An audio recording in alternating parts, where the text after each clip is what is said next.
নমস্কার সকলকে, অঙ্গশক্তির তরফ থেকে সকলকে স্বাগত। আজকে আমার ভিডিওটি একটি বিশেষ বিষয়কে কেন্দ্র করে, আর সেটি হলো বডি এক্সারসাইজ।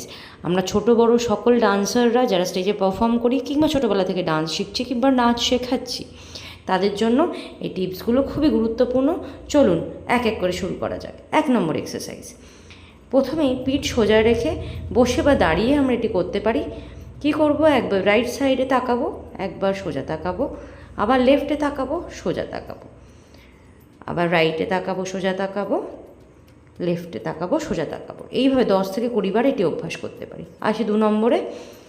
2 নম্বর এক্সারসাইজটিও একইভাবে বসে বা দাঁড়িয়ে উপরে তাকাবো, সোজা তাকাবো, নিচে তাকাবো, সোজা তাকাবো, মানে আপ স্ট্রেট, ডাউন স্ট্রেট। ঠিক এইভাবে 10 থেকে 20 বার কিংবা তার বেশিও আমরা এটিকে অভ্যাস করতে পারি। আসি 3 নম্বরে।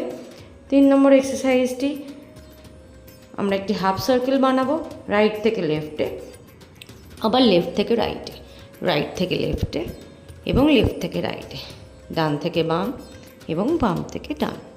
ঠিক এইভাবে আমরা 10 থেকে 20 বার কিংবা তারও বেশি অভ্যাস করে নেব। চলে আসছি পরের এক্সারসাইজে। পরের এক্সারসাইজটি এই হাফ সার্কেলই ঠিক পেছন দিয়ে ঘুরিয়ে, আগেরটি ছিল নিচ দিয়ে ঘোরাবো, এখন রাইট থেকে লেফটে পেছন দিয়ে ঘুরিয়ে নেব, মাথাটা উপরের দিকে করে, আবার লেফট থেকে রাইটে ঘুরিয়ে নেব, হাফ সার্কেল। চলে আসছি 5 নম্বরে। 5 নম্বর হলো ফুল সার্কেল। তো রাইট থেকে লেফটে ঘুরিয়ে ক্লকওয়াইজ এবং অ্যান্টি ক্লকওয়াইজ আমরা কাউন্ট করে নেব 10 বার কিংবা 20 বার কিংবা তারও বেশি। আবার ক্লকওয়াইজ ঘুরিয়ে নিয়ে অ্যান্টি ক্লকওয়াইজ স্টার্ট করে দেব। তো এইভাবে অভ্যাস করতে থাকবো, আর তার ফলে আমার মনে হয় বডি অনেক ফ্লেক্সিবল হয়ে যাবে। আমাদের নাচের জন্য যেগুলো দরকার, ঘাড়, গলা, মাথা সবগুলোই ফ্লেক্সিবল হতে শুরু করবে। আসি 6 নম্বরে। 6 নম্বর এক্সারসাইজ থাকবে শোল্ডার বা কাঁধ। দুটো হাত হাঁটুর উপরে রেখে কাঁধটাকে সার্কেল করে ঘোরাতে থাকবো সামনে থেকে পেছনের দিকে। ঠিক এইভাবে 10 থেকে 20 বার।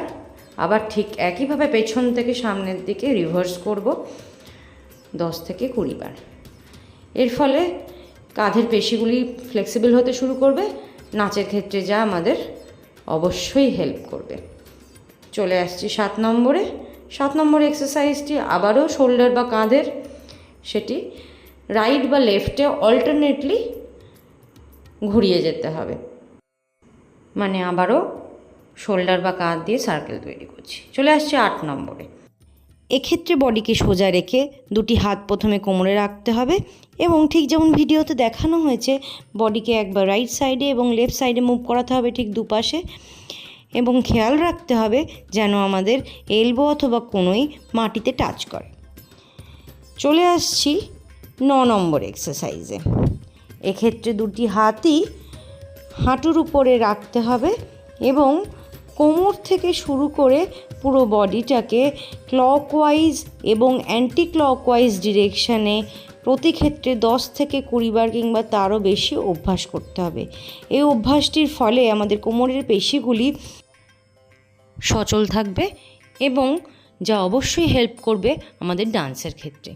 এভাবে এই ধরনের ছোট ছোট এক্সারসাইজগুলি যদি আমরা রোজ অভ্যাস করতে পারি তাহলে অবশ্যই তা ডান্সের ক্ষেত্রে একজন ডান্সারকে হেল্প করতে বাধ্য। আর বডিকে ফ্লেক্সিবল রাখতে এই ধরনের এক্সারসাইজগুলি কিন্তু খুবই কার্যকরী। চলে আসছি 10 নম্বর এবং এই পর্বের অন্তিম পর্যায়ে। এক্ষেত্রে কোমরে হাত রেখে ঠিক যেমন ভিডিওতে দেখানো হয়েছে মাথা উপরে রেখে বডিটাকে ক্রমশ সামনের দিকে টেনে মাটি অবধি নিয়ে আসতে হবে এবং মাটি থেকে আস্তে আস্তে বডিটাকে উপরের দিকে তুলতে হবে। এভাবে আমরা 10 থেকে 20 বার এই এক্সারসাইজটি অভ্যাস করে নিতে পারি। তাহলে আজ এই পর্যন্তই। আর ভিডিওটি ভালো লেগে থাকলে আমার চ্যানেলটি লাইক, শেয়ার এবং সাবস্ক্রাইব করতে কিন্তু ভুলো না। ধন্যবাদ।